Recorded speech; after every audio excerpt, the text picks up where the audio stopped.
companies will shed workforce to bring in the AI, but once that realization comes through that you need the ability to go to a human because the machine can't solve the problem, they won't have the humans to solve the problem in the first place. Yeah. So I have seen MSPs that have rushed to automate everything only to then pull back out and put more people back on as a result of, in theory, the automation and the AI can do everything, but in reality, you still need humans.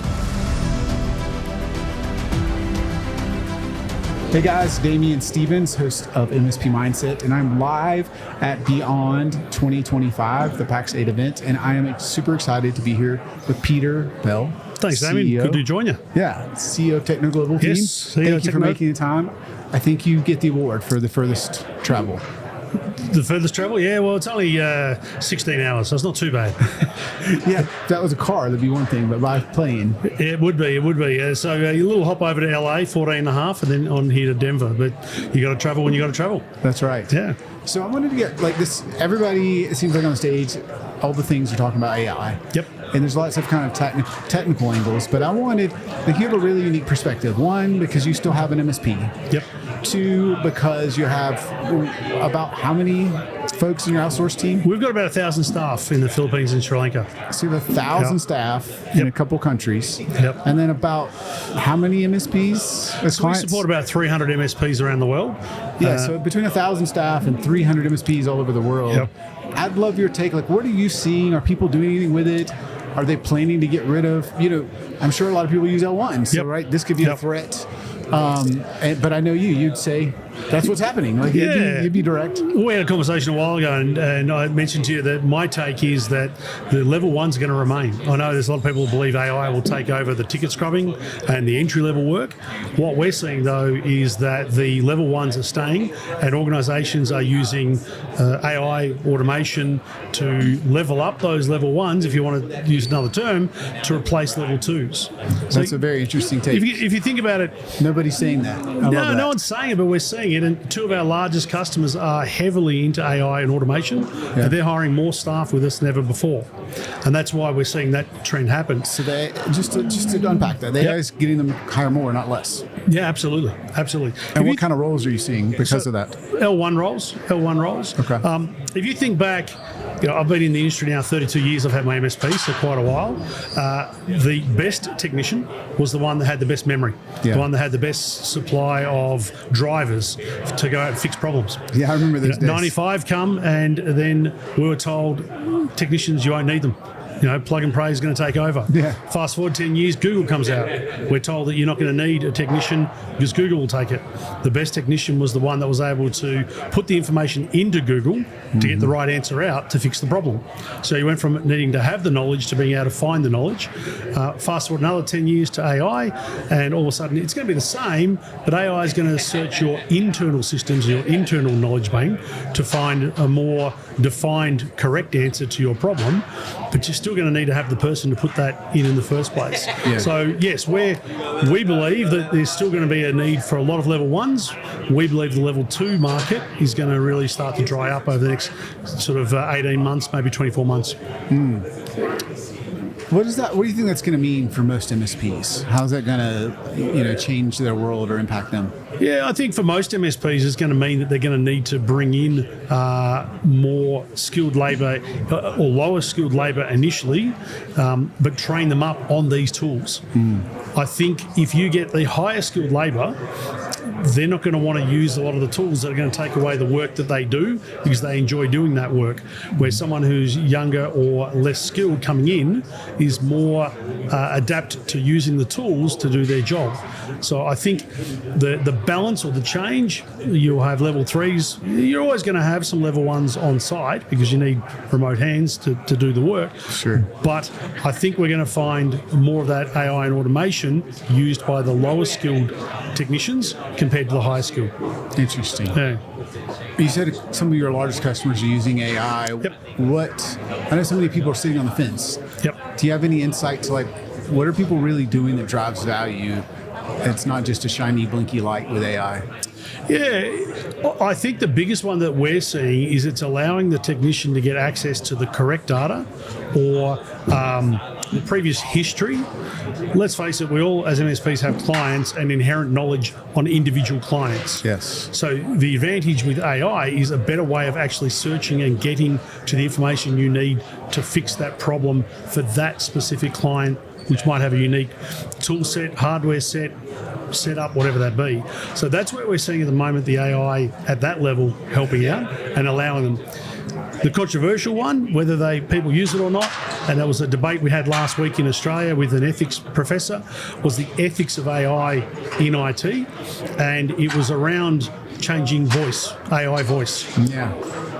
We had a lot of people in the room, and we had two partners that nearly come to a blue, to have a fight, as we would say, because one partner believed it was unethical to change someone's voice, and the other partner said, well, I believe it is. And we looked at both sides of the argument, and I believe the ethics of AI is something that we're going to have to really look at in regards to the industry and how you present it to the customer. Yeah. Because they're talking to little Johnny, and Johnny sounds one way, but then the AI breaks down and the voice disguise is not there.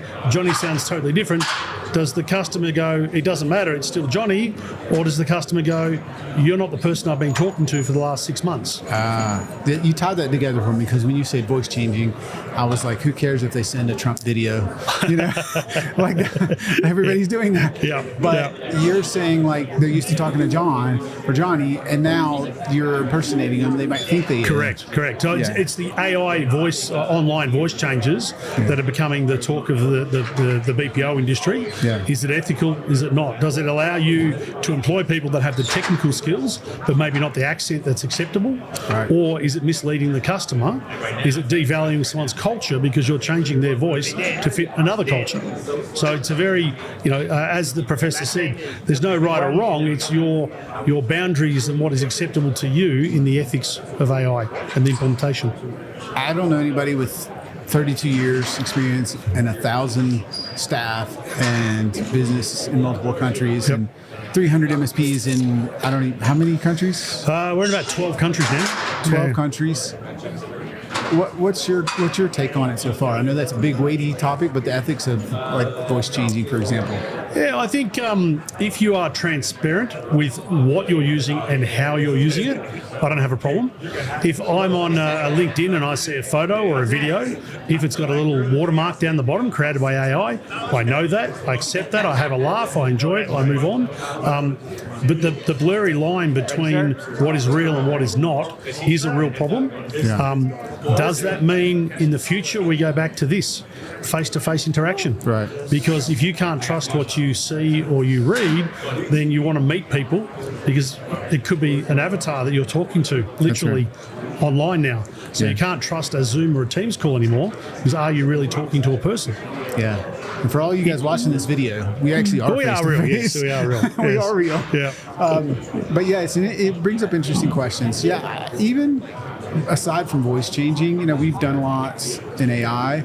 And like my take on it so far is, like you said, let people know. Like if you call in and we can't help you as quickly, and we develop some kind of voice assistant to help you with something, I want it to say that. I don't want it to say, this is Damien, and pretend to be me or anybody else on my team. I want it to say, give it whatever name you want, but say, hey, look, I'm helping you in this capacity.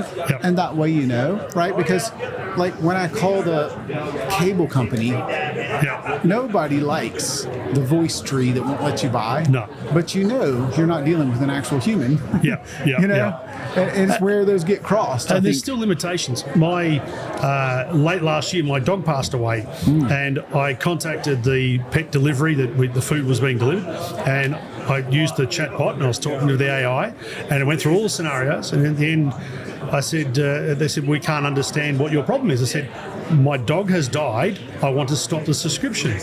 And after 4 minutes, it came back and said, we'll pass you to a human. That's all it said. We'll pass you to a human. Wow. And then when the human got on, the empathy kicked in. Very sorry to hear that your dog has passed. We will credit, we'll do all the stuff and solve the problem. I'd wasted 11 minutes to get to talk to the human to fix the problem. So some will say that AI will get smarter and be able to fix all those problems, but AI doesn't have empathy. They can't relate in certain circumstances. So it's a balance. There's a place for it. There's a need for it, but it's that transparency. The analogy was put to me last week by the professor I was talking about. When he went to high school, when I went to high school, using a calculator in an exam was cheating. 10 years later, using a calculator was needed. Yeah. Nowadays, if you get your tax return done, you don't even question whether your accountant used a calculator to do your tax. I would question if they didn't. That's right. So AI is the same. At the moment, we surveyed the room and said to all our MSPs, if AI created your invoice, did the job, created the invoice, sent it to the client, what would the client say? And they go, we want a discount. Right. Overwhelmingly, 80 MSPs in the room all said the same thing. Our client would want a discount. We're not at that stage yet. They'll accept it as a tool sooner or later, and maybe in another 5-10 years, you won't even think about the fact that AI fixed some of the problems that a human would normally fix. But I think the transparency has to be there. Yeah, I couldn't agree more. I think that's the big one. Yeah, and not just the voice, but like the scenario you mentioned, like there's got to be a way to bypass. Yep. When I'm not getting, like if it's a helpful tool, great. When it's not, I want the human button. The problem is, and what I will see is that companies will shed workforce to bring in the AI, but once that realization comes through that you need the ability to go to a human because the machine can't solve the problem, they won't have the humans to solve the problem in the first place. Yeah. So I have seen MSPs that have rushed to automate everything, only to then pull back out and put more people back on as a result of, in theory, the automation and the AI can do everything, but in reality, you still need humans. Well, there's an MSP I talked to recently that they basically outsourced L1 to AI. Not just the replies, but tickets, all the things. Yep. And my thought was, okay, great, short term, a quarter or two, you might think that was good. Yep. But there's two things around that. One, how are you going to differentiate? Right? Everybody can buy the same thing. Yep. Two, the bigger one, does your client want to interact with an AI? And if they do, it's a race to the bottom. Yep. Right? So what are your thoughts, since you see such a broad use of, let's say, Microsoft in the next version of Windows enables half the end clients to resolve and so my point is, as an as an industry, the MSP industry, we could see half the L1 tickets drop overnight with a Windows release, perhaps. Like this hasn't happened yet, but it could. And of course, people may want to pay less. What do you think about those kinds of things? So to take you forward, I'll take you all the way back. I remember when Kaseya, the original Kaseya, came to Australia for the first time. Our MSP decided that we didn't want to use an automated system. We preferred humans over APIs and machines that would restart service queues and drivers and all those things.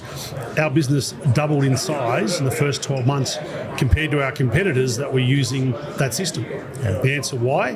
Because when the customer got an email to say, hey, we're that great, we restarted the service, we did this for you, it's fixed, here's your invoice, and they would ring up with a question, the first thing the human would say was, oh, I didn't do that, so I don't know, I'll have to look it up.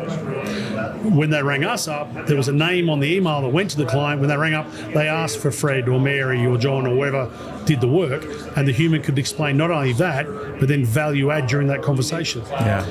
Same thing going forward. If you have, Microsoft fixed a lot of these things and have the AI built in, MSP will become a commodity. You're the water out of the tap, electricity in the switch. What differentiates you to the next person? And I believe having that touch with your client and the interaction is what adds value. Otherwise, the whole room under the SaaS approach becomes a commodity. And I mentioned to you a while ago when we chatted, my biggest gripe with the MSP industry was MRR and ARR. For years and years, we focused on just revenue and not the profit margin. And if we continue down that path with the AI and the automation and don't have that human element, you become a resource or a commodity, and everyone trades commodities, and the commodities come down in price. That's how I think you're going to have to handle it going forward.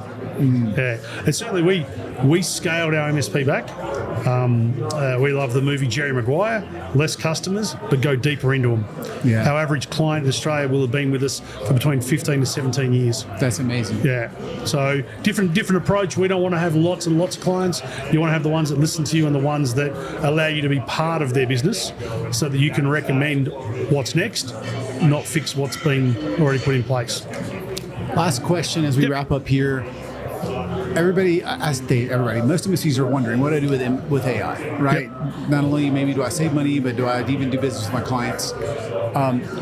What are your thoughts on that? And then especially, what I think a lot are missing is the human element, and they're not thinking about that. So whether it's using your team for outsourcing, whether it's just not laying off folks or continue to hire where you are, like what's your take on like how do we keep that relationship and still actually leverage this new capability? There's no doubt that the key to it is meeting with your clients, explaining what you're doing and where you're going and why, and how that benefits them. And it might be exactly that the AI can close those level 1 tickets, those password resets and those entry things instantaneously. Explain that to your client. These entry-level things we can do for you straight away. Self-help portals, whatever that be. But don't fear, we're still here because I'm coming out to meet you. The technicians are still there because not everybody's going to want to use the technology. Yep. Not everybody's going to feel comfortable with it initially. Yeah. So I think the key thing is not to dump your workforce straight after you put your automation AI in. You've got to give it some time to settle and see, because as I mentioned, we've got 2 very large players in that space that have now put on more staff than before they had AI and automation. And they've found that those staff are now more customer facing. Mm-hmm. So again, they might be slightly lower skilled, but have better personal skills. Yeah. Let's face it, not every technician likes talking to clients and have that connection. Maybe that's the change we'll see. There'll be more skilled customer service people and less technical people because of the amount of tools that's available to them. Interesting take. So, Peter, for folks that don't know about you, tell them how to find you, whether it's social, your websites. Yeah, jump onto our website, technoglobalteam.com, and you can find us there. You can find me on LinkedIn as well, Peter Bell at technoglobalteam.com. Awesome. Thank you for being on MSP Mindset. I appreciate the time. Cheers, Damien. Yeah, great to see you in person.